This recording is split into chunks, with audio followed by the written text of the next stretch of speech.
for all. I have swept the hearth and lighted the fire. The room is warm and cheerful, and you will find comfort and rest within. The table is laid, and the fruits of life are spread before thee. The wine is here also, it sparkles in the light. I have set a chair for you where the sunbeams dance through the shade.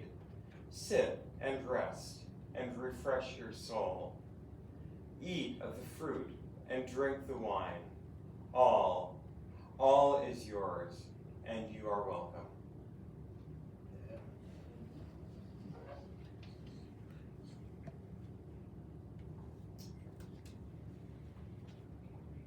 Joe and I didn't coordinate that reading and this talk, but if we had, we couldn't have come up with a better combination. Okay, so confession time here. I really like reading from a script, and I must have misremembered something from the last time I was here, which was several years ago. So it's going to have, I misremembered, and so I'm going to have to go off script, so I'm a little nervous about that. Once upon a time, did you used to have like a time for sharing like joys and concerns and prayer requests? Yeah. Are you still doing that? Okay, all right, well then. But not during the talk, not during the talk. Okay, no, but I didn't see it in the order of service. In the end. Okay, I can read my script as it appears anyway. Okay, and one more thing is that I mentioned a couple of books that I've been working on, and there are some slips of paper out in the lobby that have tiny URLs for them. You can find them if you like. Family is what you make it, celebrating this small community. The poet Rumi said, "Come, come, whoever you are. Wanderer, worshiper, lover of leaving, come. Even though you've broken your vows 1,000 times, come. Ours is no caravan of despair. Come, and yet again, come."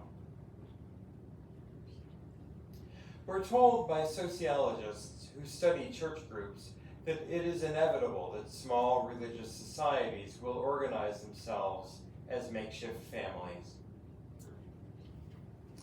This small community is, for better or worse, stuck with who it is, just as we are stuck with our families of origin. And that will not change until it nearly doubles in size, because the dynamic of church culture doesn't generally shift until regular Sunday attendance exceeds 50 people. Counselor and author Ernie Larson wrote that conversion happens when you own the fact that if you do not change, you are going to lose someone or something you are not prepared to live without. If it doesn't cause discomfort, it's going to remain as it is. What causes conversion for most people is simple old pain, he said.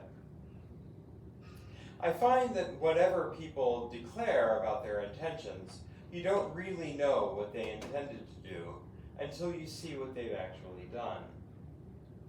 If the people in this group say that you want to grow into a larger community that would organize itself as something other than a family-style group, but if you are persisting in functioning as a family-style group, that makes a pretty compelling argument for the proposition that you're comfortable at this size, with this depth of intimacy, and are just not in a hurry to give that up. You may complain about it, and you may feel pangs characteristic of it.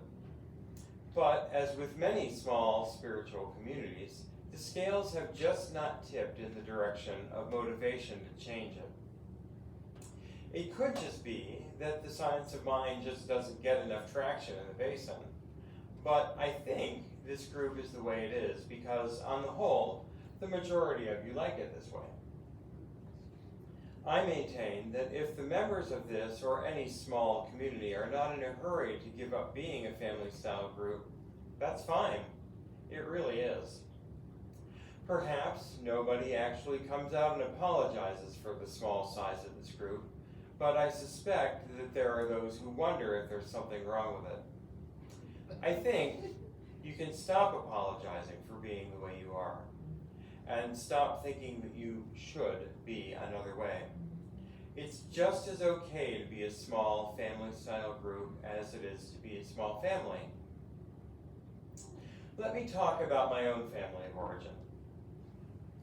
My parents were married for nearly 62 years. My 3 siblings and I are all married to the same people we first married. My siblings have together logged way over 100 years of marriage, and I just observed my 5th wedding anniversary.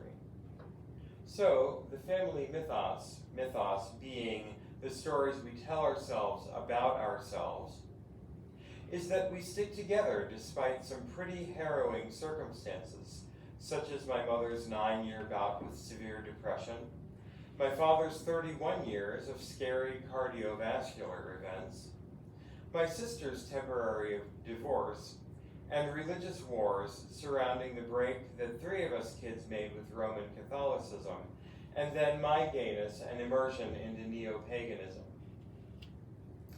From stories that my mom said about her New York Italian Catholic family, there is a long tradition of long silences between members of my extended family.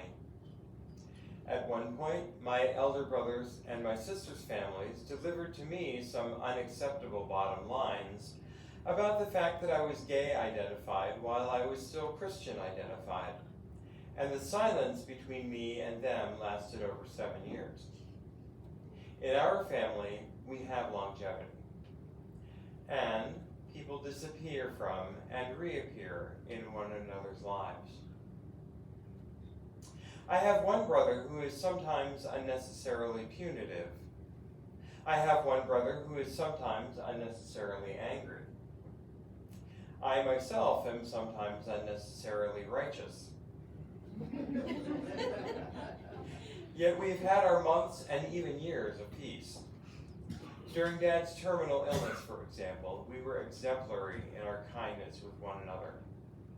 Families have our shameful moments and our proud moments.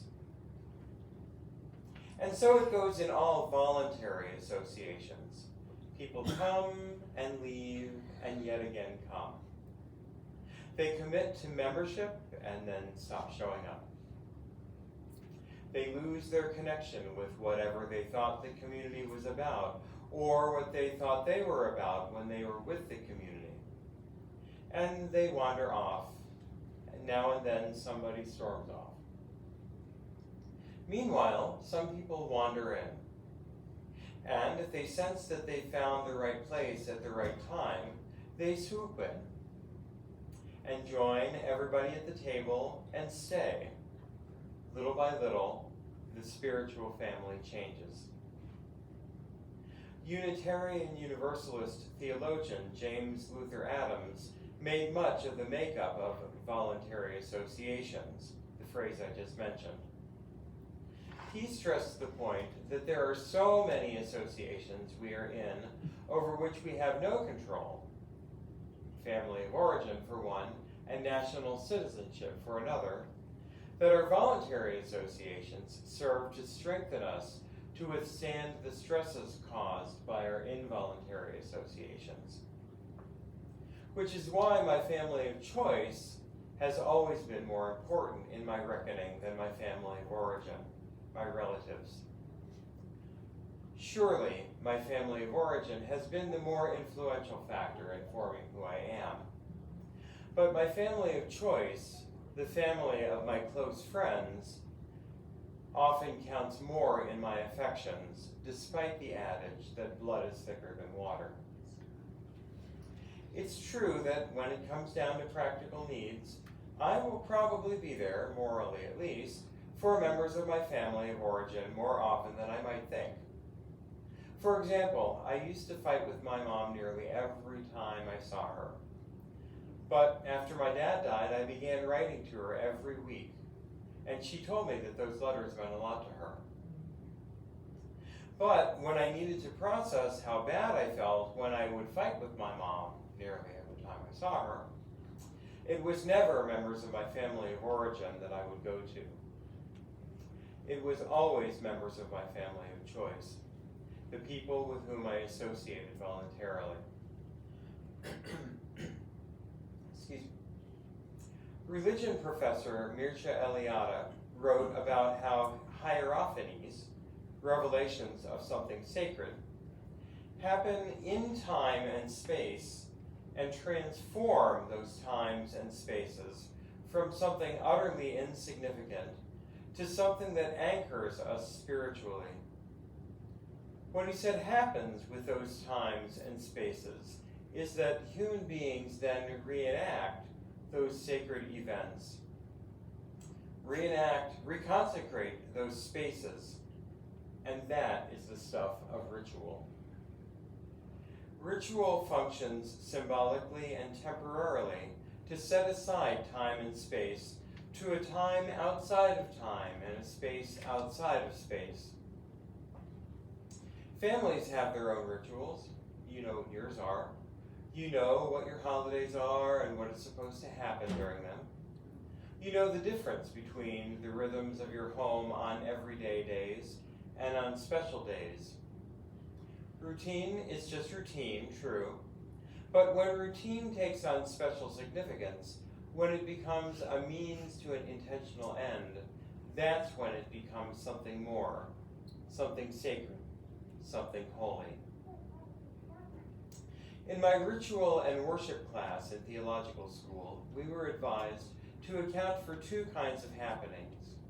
In any given ritual, weddings and funerals, family events in particular, there is structure, which we plan, and there is anti-structure, which defies planning, which takes on a life of its own, entirely separate from what we often can even imagine.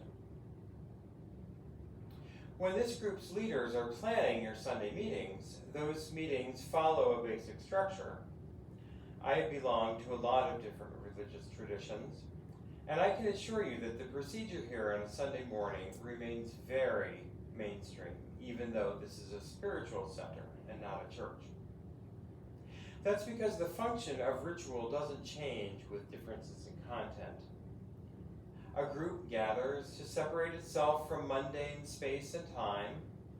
It does the work that it plans to do in its sacred time apart from time, in its sacred space apart from space, and then it prepares to re-enter the mundane world, hopefully changed by the work that it did while it was gathered. Beginning, middle, end. There's not much you can do that's really innovative in such a simple framework. Show up, speak, listen, sing, those who are willing to sing. Shut up, go forth. That's the extent of your choices. So, with a stable structure in place for Sunday meetings, it would seem that it should be easy to anticipate the duration of a typical Sunday meeting. But it's not easy, is it? Because aside from the main talk, the largest part of the service is taken up with the sharing of joys, sorrows, and prayer requests. That kind of sharing completely defies structure. It may take far more time than even the announcements, which are universally notorious for length. Sociologists who study these things observe several basic ways beside family style in which religious congregations organize themselves. Those ways correspond roughly, though not absolutely, with ascending size. You may have even seen these trends in larger centers for spiritual living in larger cities. Pastoral style congregations organize themselves around the work of a central minister, a pastor, whom you can afford to pay and who serves as a facilitator.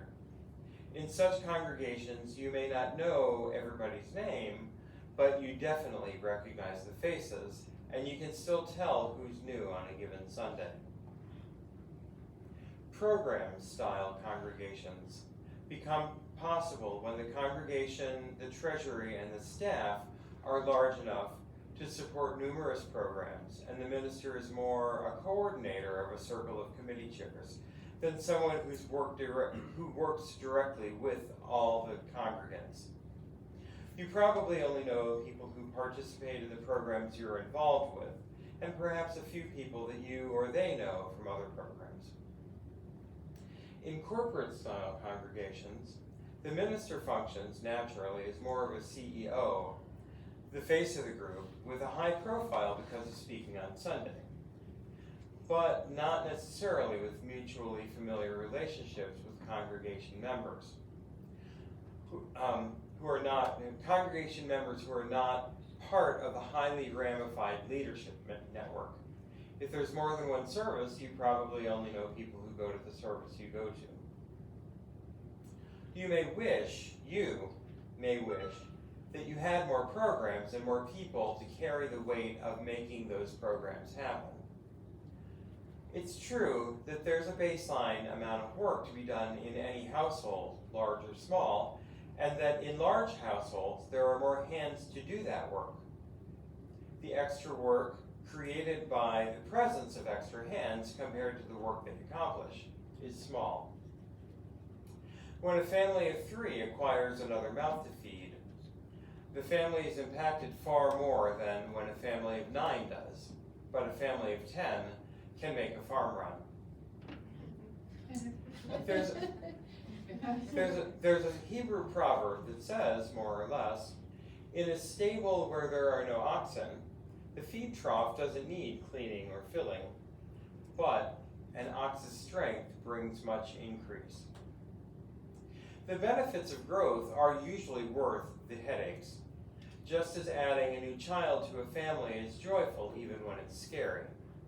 Yet many churches agonize over the growing pains that happen when they are transitioning from one size and type of congregation to another. There are comforts involved with staying small too, as many couples know who remain voluntarily childless or who limit the size of their families.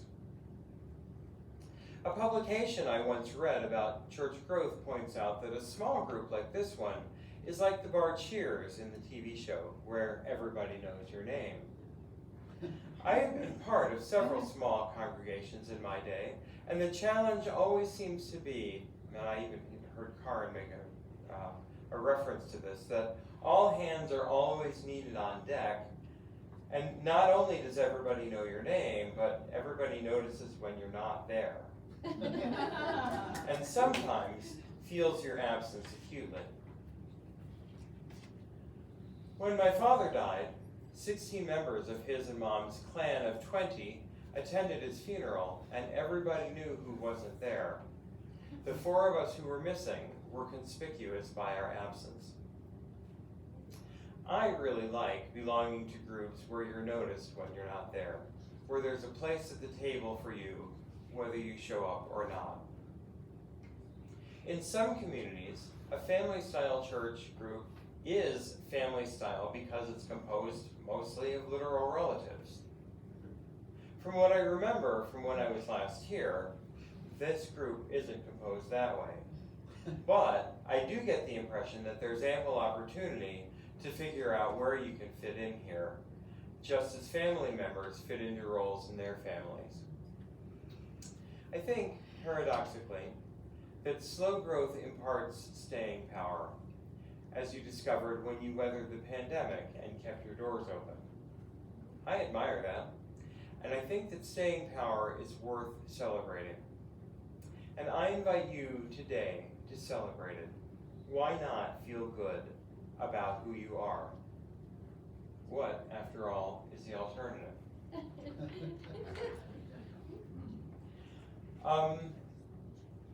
I've been saying all week, people have been saying, oh, this is going to be such an inspirational talk, and I've been saying, well, maybe, I hope so. I hope you come away with something from it, but I have been viewing this as more of a sociological talk than a spiritual talk, but I hope, because I know that the leaders who asked me to come talked about the hopes and dreams for growth for this community.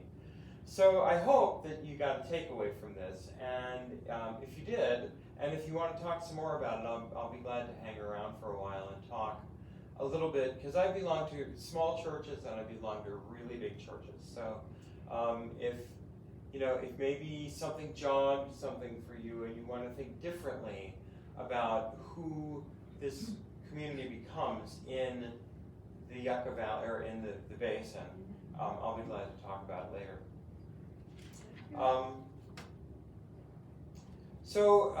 Because I like the poem, and because it comes from a non-Western thinker, I'm going to read yet again, to start our meditation time. I'll read Rumi's words one more time. Come, come, whoever you are, wanderer, worshiper, lover of leaving, come. Even though you've broken your vows 1,000 times, come. Ours is no caravan of despair. Come, and yet again, come. Wow.